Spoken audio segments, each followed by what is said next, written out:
everyone, welcome back to RTS and welcome to something fun today, because my favorite thing in this hobby is building kits, and so that's what we're going to do today.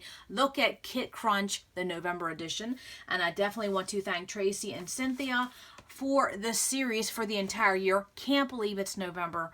And so what I did is that last year around December, I ordered some items for a kit to start playing with for the entire month of each calendar month. So for November, I focused on family and vintage, which is going to work so well because I did not really plan this. I did not know. But also in November, we are going to do a 4-for-4 series playing with heritage papers. So it will be interesting to see if I can marry some of this supply along with that series. So definitely hop in for that later on in the month. So for Kit Krunch, we start with a couple items. For me, I started with $3 or under, around that price point. And we'll be talking about this a little bit longer in December about how much I spent for the whole year for these kit starters, because you can see each month I only start with a few items and then I pair it up with items I already own and play with it. So it's just amazing how it happens. We don't need $50 every other week for scrapbook supplies. Not that there's anything wrong with that either. No, but if you're on a budget or if you just want to reduce the amount you buy, this is a great way. So Kit Krunch. So let's crunch the numbers. Let's see what we pull out of the box. And then my box is really, really light because I don't have much left to choose from. So what are we going to play with? Again, with that theme of family and vintage, I have a couple pieces of paper from Kaisercraft. Now, I will tell you, this is a manufacturer that their die cuts is one of my favorite things ever to buy, but their papers I shy away from because they are not, they're not even medium weight. They're not thin, but they're not to that medium weight yet. They're just a very thin medium paper. So I bought 2 pieces of paper of that, and then we're going to pair it with some other Kaisercraft. This is a transparency that I cut up, and also to some Pink Fresh enamel dots, and we'll be talking about this in the SOS series coming up because this is a great value. So the 2 pieces of paper cost me 94 cents each, and then the glossy transparencies, this was on average 15 cents because I broke up how many times I could use it, and my enamel dots were 51 cents. So altogether, $2.69, and I'm going to build a kit from items I already own to pair with this. So now if you look at this, you definitely can see the vintage feel, and then of course, you know, you can pair this with any family. This is Thanksgiving month after all. You could pair this with so many different stories. So I'm going to show you that I took this in 2 different ways because I have no idea what I'm going to scrapbook. Have no photos in mind. I just know I'm going to play with color and a little bit more vintage than I normally do. It's that time of month, that time of season that we focus on traditions and values and family and memories, things like that. So $2.69, can't beat that. Absolutely. And you can tell this is November, and look how much of these supplies I still have. So even just a pack of enamel dots, even a pack of wood veneer, or a transparency cut down into 8 or 10 pieces, you can really stretch that all year. It's amazing. Okay, so let's pull the papers, and I will move these embellishments here for a minute. So you can see that I really have basically 2 kits here if I want. I could go with more of these lighter pastel colors, or I could go with the darker colors. So we could say we have some female colors and some male colors if you want to take it that way. And so I'm going to show you, I'm going to work with this one first here on the left. And this is by Scrap Studio Collection, and this is called Expressions.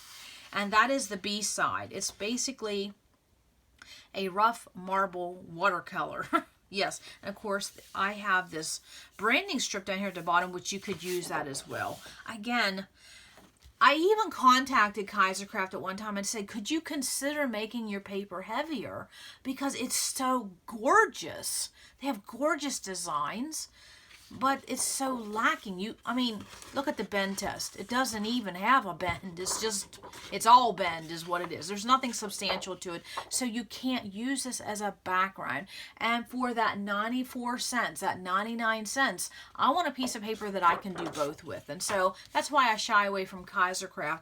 but I do want to try some new companies in 2020. So this is one of the reasons I wanted to try this.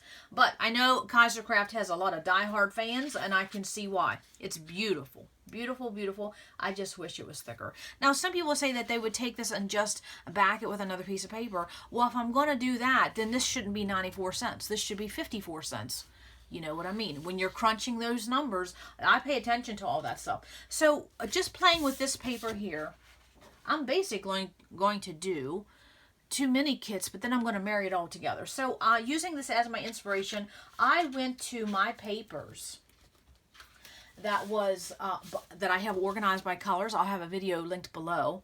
And we also have a Kit Krunch playlist. You can also hop in and see that. So I started with this pink, and I added things that had that distressed feel, that vintage feel. So this is by Fancy Pants Hopscotch.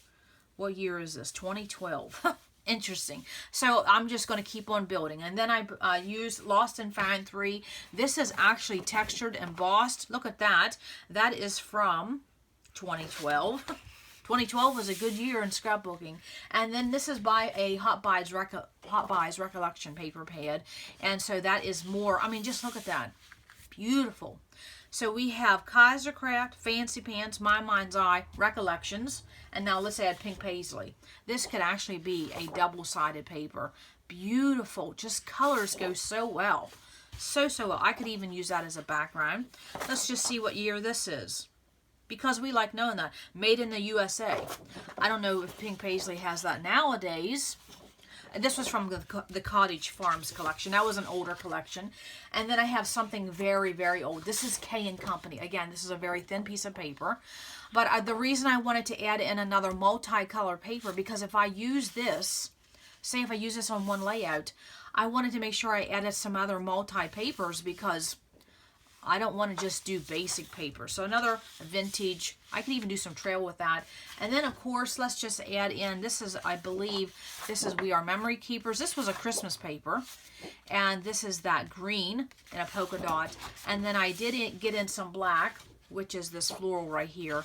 And that, I think, just came from a Heidi Swapp paper pad. So we have a lot of different manufacturers, and those colors all look vintage. And then with this array of colors, I could scrapbook almost anything. You really, really could. And so when I'm picking out papers, when I'm picking out colors, I do keep that in mind. I don't want to limit myself. I want it to be limitless.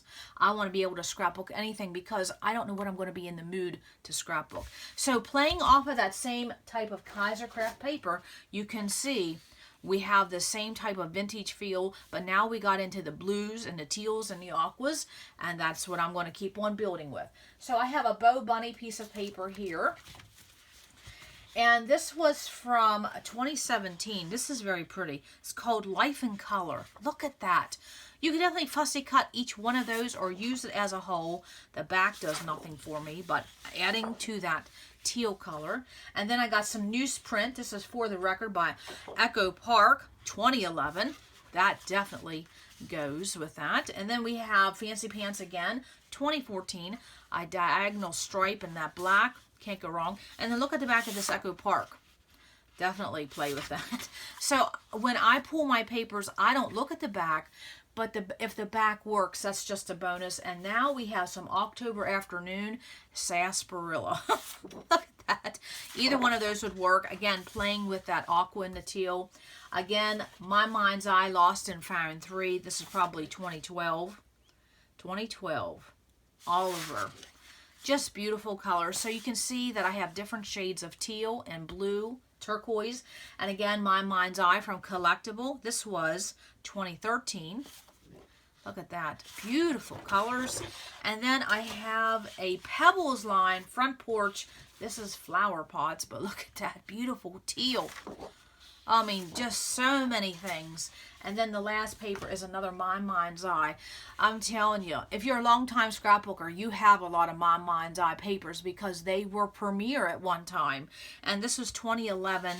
And look at that beautiful graft in that turquoise. I probably won't use that, but I focused on the teals and the blues with this second. And then, of course, you can see that I can pair a lot of these all together, but basically too many kits to make a nice size kit, using these 2 pieces of Kaisercraft as inspiration. Love that. So then when I pulled supplies, what I did was I took those colors and then I looked at what was in my paper. And what did I have in my paper? I had florals, botanicals, doilies, definitely, distressed, butterflies, newsprint, postcards, anything vintage. So when I pulled supplies, I just went right by what the manufacturer already did. They already did the design. They already did all the work. I just now go to my scrap space and pull my scrap supplies that matches all of that. And of course, there's some music notes in there. And so with these, I have also these embellishments. Those were my kit starters. And I wanted to show you that Pink Fresh has really good enamel dots, and we'll talk more about that. But look how these will work in this piece of paper, and look how they work in this piece of paper. It's amazing how you can pair things together that you wouldn't even have thought you could. Now, when it came to alphas, I picked a whole gamut of alphas, and I don't know why. I just could not settle on what I want to do, and it's probably because I had such an array of colors, I just couldn't pick. So what I did, and I'll go through these fast, I just picked a variety. Some were big, some were small, some was metallic, some was black, and again, some glitter, that blue, that turquoise, and neutral pink. You see what I'm saying? And then I even got some vintage. This is old school, K & Company. This was when I was a consultant for Memories Works, which was my Simple Stories back in the day. This is a long time ago, and it's never even been opened. So you can see, I could not decide. So I just, whatever I saw, I just threw in there. That's way too many, but it's something to play with, right? So sometimes when I have that type of dilemma, I don't know what to put, I just put in a variety, and that saves me from having to go find it and get out of my seat when I want something. There's plenty of choices. Like I said, I didn't need to pick that many, but you do it nonetheless. So then, playing off of this motifs, I knew right off the bat I was going to pick something from Tim Holtz, and it was this die cut ephemera pack right here, and that goes so well with this Kaisercraft, these 2 Scrap Studio collections. So this one was called Authentic, and I don't know if I showed the back. That's what the back is, generic, but a nice border strip, branding strip. Again with the butterfly motif, and the flowers, the botanicals, vintage, and that is this Tim Holtz ephemera set. I believe this came from Hobby Lobby, half off or something like that. Look at all, it's the same thing. It's absolutely the same thing. The marketing pieces, the butterflies, the botanicals, the birds, and that was a huge set. Really a great value. You can still get that at Hobby Lobby for half off. And then I found another one, and I think it is also by Tim Holtz. And again, it's more of that vintage. Now, this is what I would use to layer behind photos or a cluster base, or even maybe die cut something. So again, just lots of ephemera. I use this to start my cluster bases or title bases. And then along with that, I have some bits and bobs. And I even pulled out some Nouveau crystal drops. Aren't you proud of me? Yes. And so, of course, I have some puffies in that metallic of gold. And more puffies that just was more of those botanicals. And, of course, those doilies. Because that is what was in my papers. And then, of course, there are the Nouveau drops that I picked, ebony black and white. And this is a newer color. This is called Calming Aqua. So I thought I would play with them. I'm going to try. And then all of these Prima chipboards. These are so old. I can't even tell you, because Prima does not make this type of product anymore. This is old school Prima. Because, look at that. Yeah, Prima has really changed the way they design things compared to this. But I have a whole set here, again, with the butterflies family, and that is that theme. So that's going to be fun to play with. And then, of course, there is all the brads that I have, and I even picked some flair. Again, in that butterfly, the vintage, the botanicals, playing along. There's some sewing machine. There's some old cameras, an old bicycle. So flare and brads just to give me some lump and bump. And there's the more birds. And then, of course, I picked out some of the same colors that was in these papers. Easy to do. And then the last thing I'm going to play with, of course, is that I pulled 3 different type of punches, because I wanted to play with an edge punch, a doily punch, and then a motif. So the motif was not hard. It was a butterfly. So I picked this Martha Stewart Mega Butterfly. Again, tucking and cluster bases. And then I picked a doily punch. This is by We Are Memory Keepers, a mini 8. And this one is called, there's a name somewhere. Well, where did they put the name? Doily. That's what it's called, doily. So that is a mini 8 punch. And so, again, to go with that, even though I have actual doilies. And the other one is an old school Fiskars. It reminded me of that vintage. And I know a lot of you gals have this exact same punch. So that's what it is. It has that vintage lace look. And of course, there's some bows. I don't know if I said that. So again, just playing with that vintage family feel. I'm excited to play with this, and then also to see if I can incorporate this and play along with it when we do our 4 for 4 series, which will be later on in the month. So this is just a very happy color. And vintage is something that I don't scrapbook a lot. So when I do, I try to make sure it has some happy colors, because I don't want everything dark and distressed. But you know, that's something I could do. If you have something like this, let me just pull it here.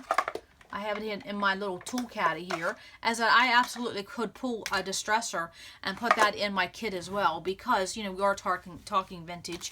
I could put a distressor in there as well. So that is what I have for this Kit Krunch. That means come back next week, and we will play with Nicole, Grace, and the rest of the gang in the monthly celebrations, wrapping up November celebrations. And so for me, it's going to be family, vintage family, or just vintage memories, or something. I'm not sure, but I'm excited to play with this. So that's all I have for today for Kit Krunch. Stay tuned for some close-ups of all of these beautiful colors and some loveliness. And come back to RTS, because you never know what we're gonna do. Bye.